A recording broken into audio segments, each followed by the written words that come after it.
Hi, Lightbrite here with a little bit more on our case. I'm at chapter 9 now. In the early stages, before Jamie was actually told that he could go for his 2-year training without funding from WCB though, so we applied for student loans, which makes another monthly payment now, but Ina needed to know that he would be safe if she let him train for mechanics. So she sent him to assessments. These assessments took, a good year to complete.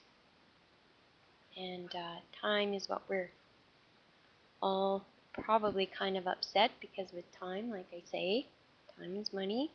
And with each week that goes by, the injured worker falls deeper and deeper in debt.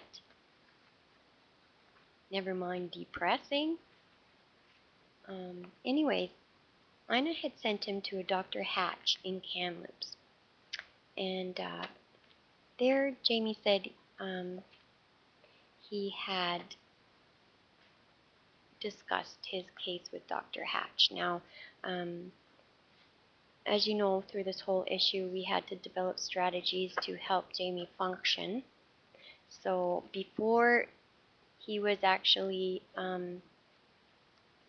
accepted for traumatic brain injury, we had adapted a strategy where Jamie would write down certain things that he needed to remember to revert back to read. Not necessarily remember them, but they were there in case he wanted to open this book that he had. Anyways, he had told the Dr. Hatch to phone me because obviously he didn't know some of the answers that he was being asked. But in this visit, Roger Hatch, or Mr. Hatch, I don't know his first name, he had disclosed information that when he had been employed by WCB, it was common knowledge that they pre-secure and pay for a certain number of seats each year in education positions. Like, let's say January 1st they go in and they buy 20 meat cutters courses, and then they have to have these seats filled before the September admittance. So this is what they try to do to get done in that amount of time. They have to fill these seats because they get a better rate if they do it that way than if they don't. So pretty much they predetermine what certain people are going to fall into. Now that's categorizing everybody. You can't do that. Each and every one of us is individualists, just like our fingerprints, right? They're all individual things. Not with WCB though. We are all lumped together. All of us.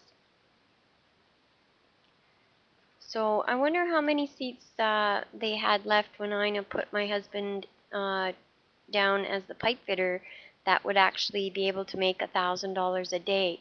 I'm really obviously upset about that figure because it just seems so ridiculous that when another person was reading her plan, what were they thinking? What were they thinking? I would have been thinking of, yeah, right, Ina, they're going to go for that.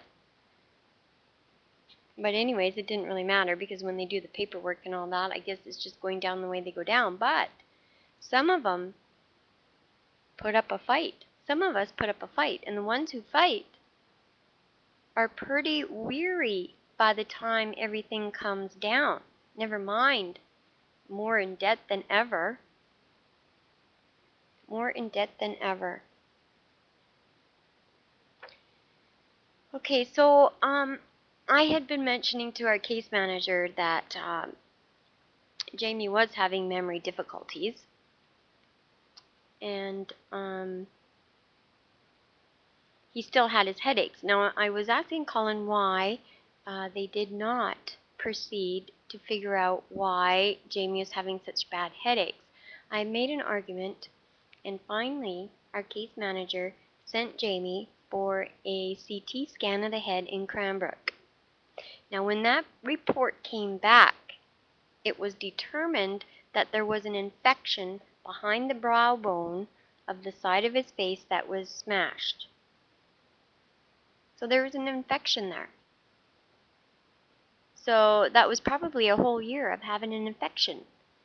I think that's pretty serious when your brain or the inside of your skull gets an infection. That's not good news. So they treated it with antibiotics and never followed up on it, ever. So when I phoned Colin one day and asked why in the heck nobody's followed up with the result of the antibiotics being taken for his headaches, because his headache, or for his infection there, I told him nobody followed up on it. It might still be there. That's why he still has a headache. Why hasn't anybody followed up on it?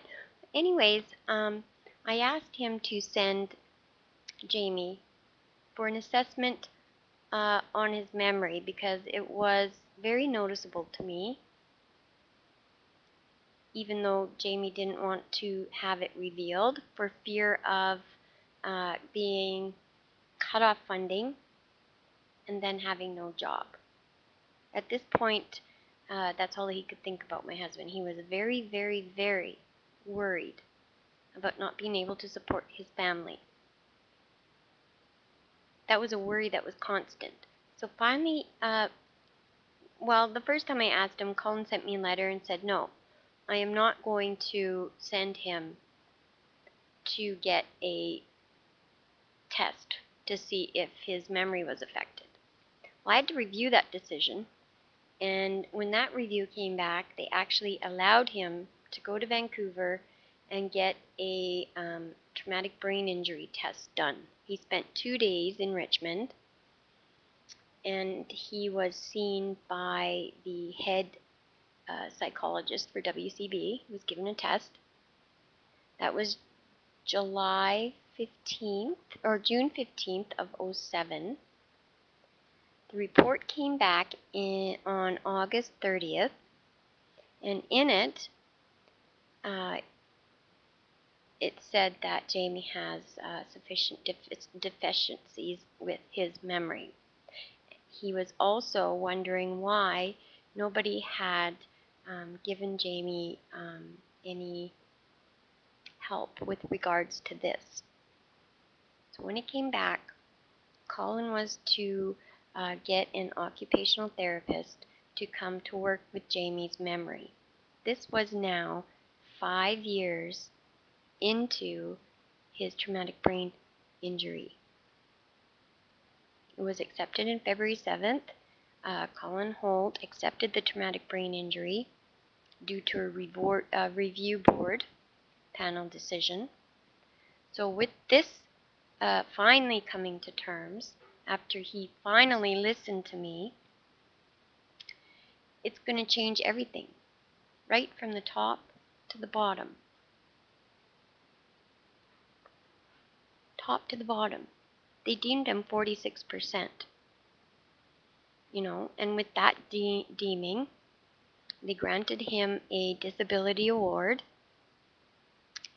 And I'm 9 minutes in now, so I'm going to continue on with the rest of our story, Lightbrite's logic on it, and I'm going to deem it Chapter 10.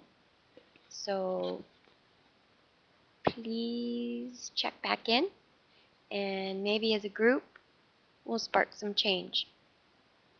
Thanks for watching. Lightbrite out.